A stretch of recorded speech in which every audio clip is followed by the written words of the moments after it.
안녕하세요, 임태형입니다. 오늘은 2019년 12월 30일입니다. 중고등학생들 고입, 대입 좀 마무리되어 가고 한 해가 또 저물어가는 시기인데요. 저도 입시철에는 좀 바쁘다 보니까 한참을 좀 영상을 쉬고 있다가 오랜만에 영상을 올리면서 올 한 해를 마무리하고 또 새해를 맞이하시는 우리 학생들, 학부모님들께 유익한 컨텐츠가 뭐가 있을까 찾아보다가 학교생활기록부에 대해서 좀 말씀을 드리고자 오랜만에 영상을 찍고 있습니다. 학교생활기록부라는 건 말 그대로 우리 학생들의 학교생활 전체를 기록하는, 그리고 그 기록 결과를 입시에 또 활용하는 중요한 서류 중에 하나라고 할 수가 있는데, 보통 우리 학생들이 학기 말에 이렇게 성적표를 받아오는 경우는 많지만 아직도 본인이 졸업할 때까지 학교생활기록부를 한 번도 떼어보지 않는 그런 학생들이 꽤 많습니다. 물론 초등학생들이나 또 중학교 학생들 중에서도 특별히 뭐 특목고나 자사고 이런 별도의 고입을 치르지 않는 학생들은 학교생활기록부가 뭐 큰 의미는 없습니다. 그 내용이 뭐 상급 학교까지 계속 따라 올라가는 것도 아니고요. 그 학년이 끝나면, 예를 들어서 초등학교 생활이 끝나면 초등학교 학교생활기록부는 사실 다른 데 어디 써먹을 데는 없습니다. 아주 극히 일부이긴 하지만 뭐 중학교 1, 2학년 학생이 영재학교에 도전할 때 일부 영재학교에서 초등학교 학교생활기록부까지 요구하는 경우가 있고요. 중학생들도 뭐 특목고 자사고 입시 치르는 학생들이 아니면 중학교 학교생활기록부 좋다고 해서 나중에 고등학교 가서 뭐 본인이 이익을 보거나 이런 건 전혀 없습니다. 고등학생들은 이제 좀 예의가 달라지죠. 대부분의 학생들이 입시를 치르고 또 요즘에는 뭐 학교생활기록부를 중요하게 여기는 입시가 있다 보니까 대학 진학할 때 이 학생부가 아주 결정적인 역할을 하는 경우가 많습니다. 그런데 초등학교, 중학교 때 학교생활기록부 전혀 관심 없고 신경 안 쓰고 관리 안 하던 학생이 고등학교 가서 학교생활기록부 잘 관리한다는 게 쉬운 일은 아니겠죠. 그래서 초중고 자녀 두신 우리 학부모님들 또 학생 여러분 모두 자신의 학교생활기록부 또 자녀분의 학교생활기록부는 항상 관심을 두고 살펴보실 필요가 있습니다. 오늘은 그런 학교생활기록부 이해에 가장 기초가 되는 학생부에 기본적으로 뭐가 기재가 되고 또 앞으로 어떤 변화들이 예고되어 있는지 중학교, 고등학교 학생부를 중심으로 학생부 관리를 위한 가장 기초 상식 한번 알아보도록 하겠습니다. 먼저 최근에 교육부에서 발표한 학교생활기록부 작성 및 관리 지침 내용을 좀 살펴볼 텐데요. 이거는 매년 이맘때 교육부가 그 다음 해에 초중고 학교생활기록부 어떤 식으로 작성해야 되는지 일선 학교에 사전 안내하기 위한 공고문인데요. 학교생활기록부 작성 원칙을 이런 식으로 바꿀 테니까 혹시 이의가 있는 분들은 이의 신청을 해달라 뭐 이런 취지고, 대부분은 요 예고문이 그대로 실행되는 게 일반적입니다. 그래서 2020학년도 학교생활기록부는 그 이전과 어떻게 달라지는지 우리가 미리 좀 알아볼 수가 있고, 그 내용, 중요한 내용만 몇 가지 살펴보겠습니다.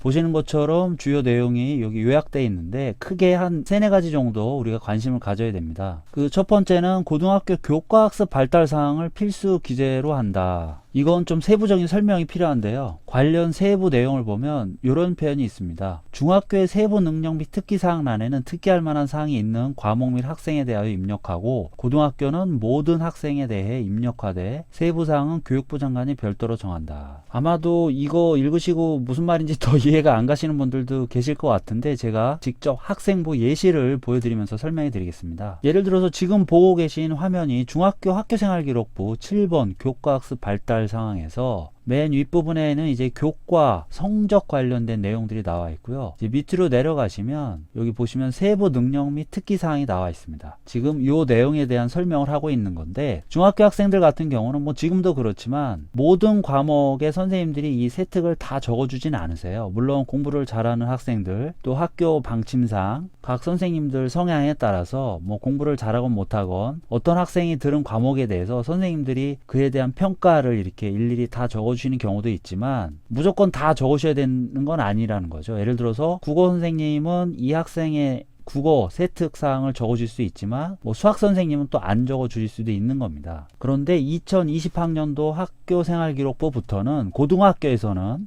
요 내용들을 모든 과목에 대해서 필수로 선생님들이 다 적어 주셔야 한다는 거죠. 예를 들면 지금 고등학교 학교생활기록부에서 교과학습 발달 사항은 중학교하고 똑같이 윗부분에는 이제 학생들 성적이 나와 있고요. 그리고 밑에 세특이 나와 있습니다. 2020년부터는 이제 모든 학생들이 자신이 들은 과목에 대해서 요 세특사항을 선생님들이 이제 기록해 주시게 돼 있는 겁니다. 이게 뭐 입시에서 어떤 의미가 있는 건지에 대해서는 이제 뒤에 가서 종합적으로 한번 말씀을 드리도록 하겠습니다. 어쨌거나 교육부에서 최근 발표한 학교생활기록 작성 및 관리 지침 2020년도 기준에 의하면, 자, 여기 말하는 교과학습 발달 사항은 바로 세부 능력 및 특기사항, 세특을 말하는 거다. 이걸 이제 모든 학생들에게 필수로 기재하게 규정을 바꿨다. 이런 내용입니다. 자, 두 번째는요, 여기 밑에 나와 있는데, 과목 특성에 따라 수행평가만으로 평가가 가능하도록 규정한다. 초중고 모두에 해당하는 사항인데, 지금도 뭐 이런 경우가 있죠. 그러니까는 주요 과목이 아닌 과목들은 굳이 지필고사를 보지 않고 그냥 수행평가만으로 그 과목의 평가를 마친다. 이거는 뭐 그렇게 아주 큰 변화라고 보기는 어렵고요. 또 주요 과목들에 대해서 적용될 확률은 낮습니다. 이것보다 이제 언론에서 많이 보도됐던 건 이 내용이었죠. 수행평가는 수업 시간 중에만 실시하도록 규정한다. 이것도 관련 세부 내용을 좀 살펴보면 이런 겁니다. 정규 교육과정 외에 학생이 수행한 결과물에 대해 점수를 부여하는 과제형 수행평가는 실시하지 않는다. 요게 이제 언론을 통해서 뭐 엄마 아빠 숙제 끝났다 뭐 이런 식의 기사로 좀 많이 나왔던 내용인데요. 수행평가를 과제물로 숙제로 내주지 않고 학교에서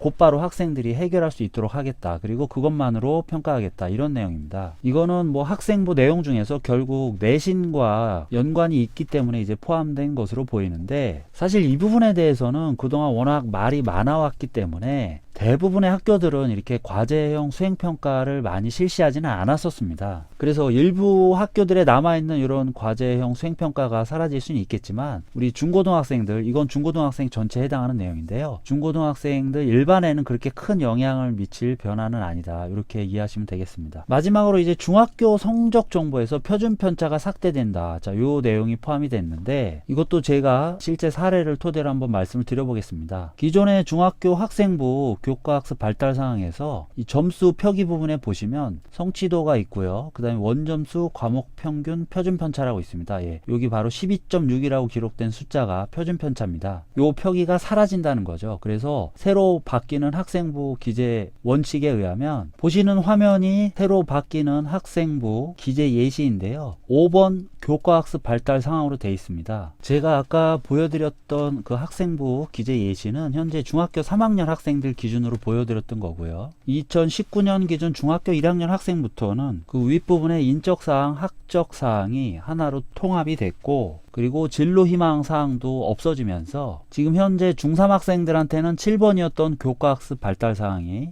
현재 중1 학생들이나 그 이하 학생들부터는 이렇게 5번 항목으로 바뀌어서 기재가 되고 있습니다. 아무튼 원점수나 과목 평균은 표기가 되지만 아까 보여드렸던 표준 편차는 이제부터 중학교 학생부에서 표시되지 않는다. 이 표준 편차라는 건 그 시험을 본 학생들의 점수 분포가 평균으로부터 얼마나 많이 떨어져 있는가, 이걸 보여주는 지표라 그 학교 전체의 내신 현황을 이제 파악하고 분석하는 데 좀 도움될 수 있는 자료이긴 한데, 사실상 현재 고입에서는 크게 활용되고 있지 않았던 지표입니다. 대부분 고입에서는 이 표준편차 항목 자체가 가려져서 학교들이 볼 수가 없었고요. 유일하게 표준편차 항목을 볼 수 있었던 고입은 영재학교 입시인데, 영재학교 입시는 워낙 그 2단계 지필고사 비중이 높다 보니까 1단계에서 학생들의 중학교 내신 지표를 모두 확인할 수 있음에도 불구하고 상대적으로 뭐 표준편차 같은 항목들이 그렇게 크게 입시에 작용했던 부분은 아니다. 그래서 결론적으로 고입에 아주 그렇게 큰 영향을 주는 학생부 변화는 아니라고 볼 수 있습니다. 이제 지금까지 보신 내용은 2020학년도 학교생활기록부 작성 및 관리 지침 관련된 내용이었고요. 사실 이거보다 더 중요한 건 그 전에 발표되었던 대입제도 공정성 강화 방안에서 나왔던 학생부 변화 내용입니다. 네, 보시는 화면인데 그 전에 관련 영상 찍으면서 잠깐 보여드린 적이 있습니다. 여기 보시면 현재, 그러니까 2019년 기준 고등학교 2학년 3학년, 그 다음에 현재 중학교 3학년 고1, 그 다음에 현재 중2, 이렇게 학생들이 모두 학생부 기재 내용이 바뀐다는, 또는 학생부 내용 중 입시에 활용되는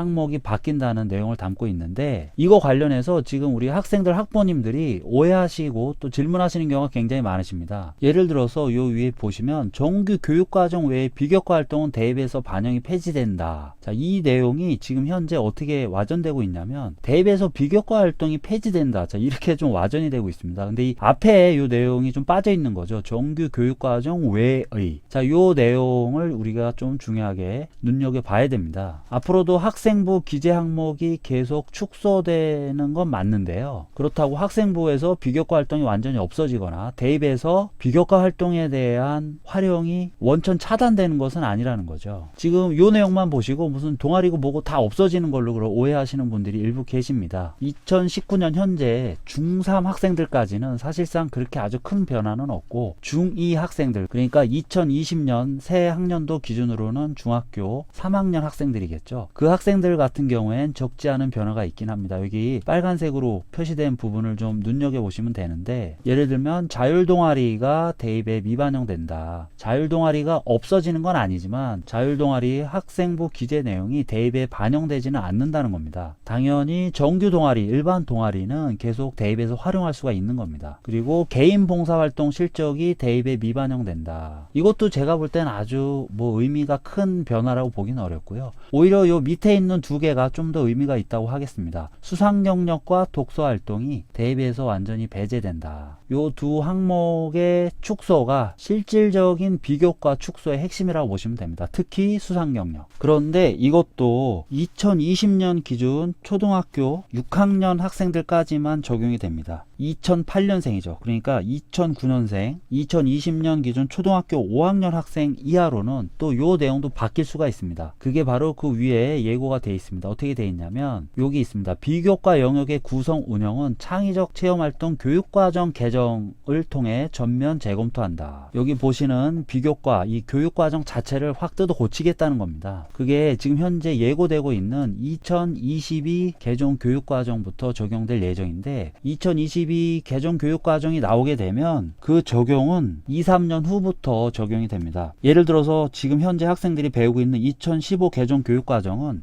2015년에 발표가 됐지만 2017년에 초등학교 1, 2학년 학생들 먼저 적용이 됐고요. 그 다음에 중학교 1학년, 고등학교 1학년 학생들은 2018년도부터 적용이 됐습니다. 마찬가지로 2022 개정 교육과정이 발표된다면 그 적용은 2024학년도에 초등학교 1, 2학년, 그 다음에 2025학년도부터 중학교 1학년, 고등학교 1학년들한테 적용되게 됩니다. 그래서 결론적으로 여기 나와 있는 내용도 여기 보시는 현재 중학교 2학년, 이건 2019년 기준입니다. 이 학생들부터 그 밑에 초등학교 6학년 올해 올라가는 2008년생들까지만 의미가 있는 내용입니다. 자, 2009년생 이하로는 또 다른 입시 우리가 준비해야 된다. 어쨌거나 현재 중고등학생들이 치르게 되는 대입에서 2020년, 그러니까 새해부터 세특 내용이 필수 기재로 된다는 것은 조금은 의미가 있는 변화입니다. 학생부 비교과 관련 내용들이 조금씩 줄어들고 있기 때문에 대학들이 학생부 종합전형 등으로 학생을 뽑을 때 세특사항을 의미 있게 확인할 확률이 좀 높아지고 있고요. 요즘에는 뭐 웬만한 학교 또 웬만한 수준의 학생들에게는 선생님들이 세특을 거의 다 적어주고 계시지만, 그래도 아직도 그 세특 기록에서 조금 소외되고 있는 학생들도 있었기 때문에 그런 학생들은 뭐 앞으로 더 수업 시간 또 뭐 수행평가 등에 좀 열심히 참여해서 세특을 좀 잘 관리하시면 좋지 않을까, 이런 생각을 해봅니다. 그리고 또 어떤 분들은 여기 내용이 중학교 학생부에도 지금 그대로 적용되는 거 아니냐. 예를 들면 지금 현재 중학교 학생들이 고입 치를 때 뭐 수상경력이나 독서활동, 어차피 고입에서는 수상경력은 거의 활용되고 있지 않지만 독서활동 같은 거